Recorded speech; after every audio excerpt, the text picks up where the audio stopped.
प्रियो, परमेश्वर ने 5 दिनों में पृथ्वी और उसमें पाई जाने वाली सब चीजों की सृष्टि की। तब 6वें दिन परमेश्वर ने आदम और हव्वा को बनाया।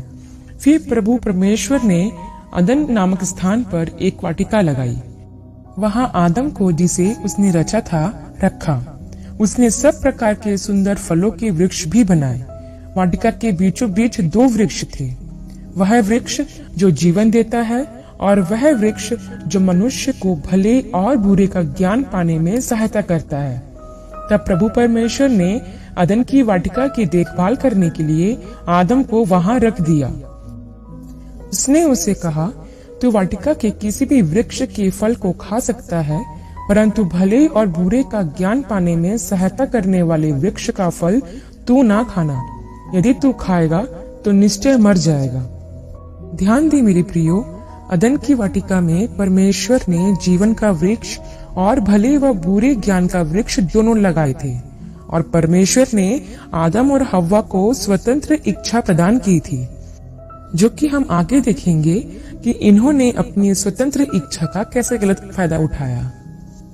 प्रियो, यह कहानी उस प्रश्न का उत्तर देती है जो बहुत से लोग पूछते हैं, यदि परमेश्वर ने सब कुछ अच्छा बनाया तो फिर संसार में बुराई क्यों आई? परमेश्वर आदम और हव्वा को और हमें भी प्रसन्न देखना चाहता है। सच्ची प्रसन्नता उन्हीं के लिए है जो परमेश्वर की आज्ञा का पालन करते हैं। प्रियो, यह कहानी हमें आज्ञा उल्लंघन के परिणामों को दर्शाती है, जिसके बारे में हम आगे देखेंगे। प्रियो, सांप परमेश्वर द्वारा बनाए गए सभी जानवरों में से सबसे चालाक था। एक दिन सांप ने स्त्री से पूछा, क्या परमेश्वर ने सचमुच में कहा है कि इस वाटिका के किसी भी वृक्ष का फल तुम ना खाना? हव्वा ने उत्तर दिया, हम वाटिका के किसी भी वृक्ष का फल खा सकते हैं, परंतु जो वृक्ष बीच में है उसमें से नहीं खा सकते। परमेश्वर ने हमसे कहा है कि ना तो उसके फल को खाना और ना ही उसे छूना। यदि हम ऐसा करेंगे तो हम मर जाएंगे।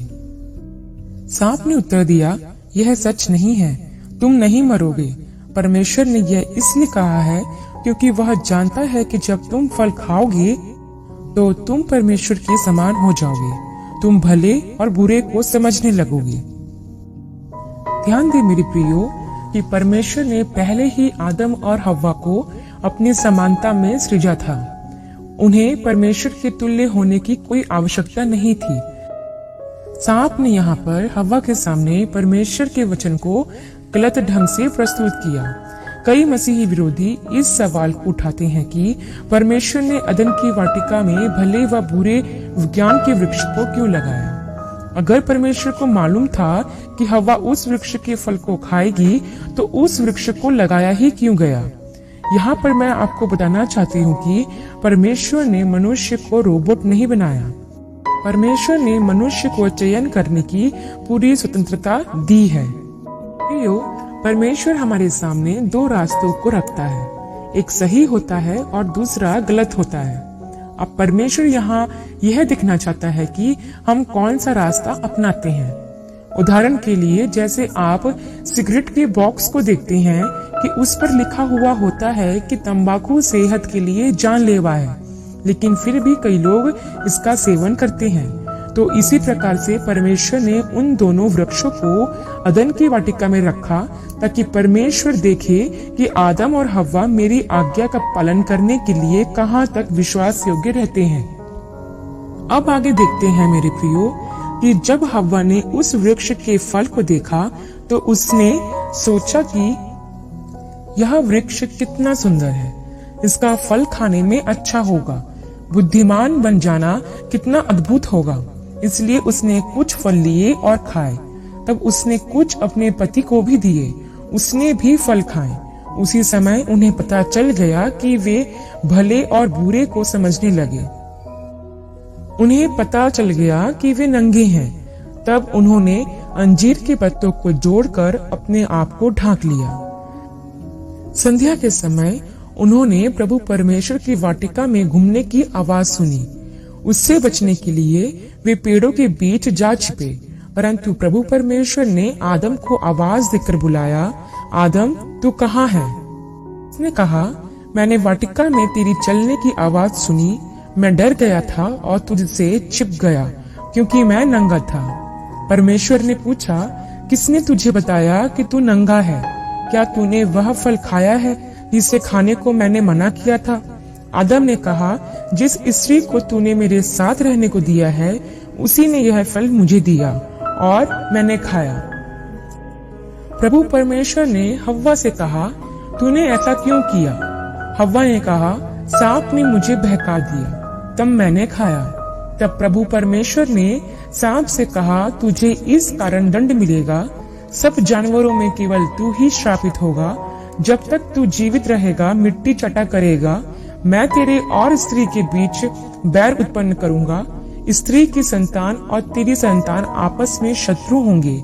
उसका वंशज तेरे सिर को कुचल डालेगा, तू उसकी एड़ी को डसेगा। परमेश्वर ने आदम और हव्वा दोनों को भी श्राप दिया कि तुम दोनों कष्ट उठाओगे। फिर प्रभु परमेश्वर ने आदम और हव्वा के लिए जानवर की खाल से कपड़े बनाए और उन्हें पहनाए। तब प्रभु परमेश्वर ने कहा, अब मनुष्य भले और बुरे को जानने के कारण हम में से एक के समान हो गया है, इसलिए हम उसे उस वृक्ष का फल ना खाने दे जो जीवन देता है। यदि वह ऐसा करता है तो वह अनंत काल तक जीवित रहेगा। इस कारण प्रभु परमेश्वर ने उसे अदन की वाटिका से बाहर निकाल दिया। तब से लेकर उससे कठिन परिश्रम करके उस मिट्टी में से अपना भोजन पैदा करना पड़ता है, जिसमें से परमेश्वर ने उसे बनाया था। अब यहाँ पर हम कुछ बातों को सीखते हैं। पहले तो यह कि परमेश्वर अपने लोगों से आज्ञाकारिता चाहता है। वह चाहता है कि उसके लोग आज्ञाकारी बने। जैसा हम शमूएल की पहली पुस्तक के 15 अध्याय के 22 वचन में पढ़ते हैं, जहाँ लिखा है कि क्या यहोवा होम बलियों और मेल बलियों से उतना प्रसन्न होता है जितना कि अपनी बात के माने जाने से। सुन मानना तो बलि चढ़ाने से और कान लगाना मेढ़ों की चर्बी से उत्तम है। तो प्रियो, अगर हम भी परमेश्वर की आज्ञाओं का पालन करते हैं तो परमेश्वर की आशीष हम पर बनी रहती है। लेकिन अगर उसकी आज्ञा का पालन नहीं करते तो हमें उसके क्रोध का सामना करना पड़ेगा। दूसरी बात हम सीखते हैं कि हमें दोष लगाने वाला नहीं बनना है। यहाँ पर हम देखते हैं कि जब परमेश्वर ने आदम से पूछा तो उसने हव्वा का नाम आगे कर दिया कि इसी ने मुझे यह फल खाने को दिया, और जब परमेश्वर ने हव्वा से पूछा तब उसने सांप का नाम आगे कर दिया। इस प्रकार इन लोगों ने अपनी गलती ना स्वीकारी, परंतु अपनी गलती के लिए एक दूसरे पर दोष लगाते रहे। बाइबल हमें सिखाती है, नीति वचन की पुस्तक 28 अध्याय के 13 वचन में, जहाँ लिखा है, जो अपने अपराध छिपा रखता है उसका कार्य सफल नहीं होता, परंतु जो उसको मान लेते हैं और छोड़ भी देते हैं उन पर दया की जाएगी। तो प्रियो, यहाँ पर अगर आदम स्वयं अपनी गलती स्वीकार लेता तो परमेश्वर का निर्णय कुछ और होता।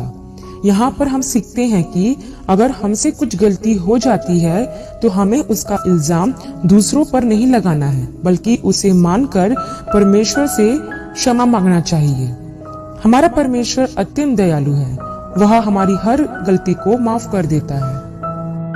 प्रियो, आदम और हव्वा के इस पाप के कारण परमेश्वर की संगति उनसे छूट गई और वो परमेश्वर से अलग हो गए। वैसे ही जब हम पाप करते हैं तो परमेश्वर की संगति हमसे दूर हो जाती है, क्योंकि लिखा है, तुम्हारे अधर्म के कामों ने तुमको तुम्हारे परमेश्वर से अलग कर दिया है, और तुम्हारे पापों के कारण उसका मुंह तुमसे ऐसा छिपा है कि वह नहीं सुनता।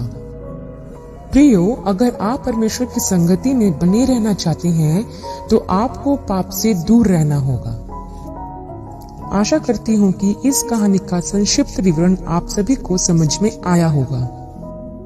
परमेश्वर आपको अपने पवित्र आत्मा की भरपूरी से सदा भरता रहे। यदि आप चाहते हैं कि दूसरे भी इन्हें सुनकर आशीष पाएं, तो दूसरों के साथ भी इसे शेयर कर सकते हैं, क्योंकि हमारे प्रभु यीशु मसीह की यही इच्छा है। आप सबको जय मसीह की and God bless you all.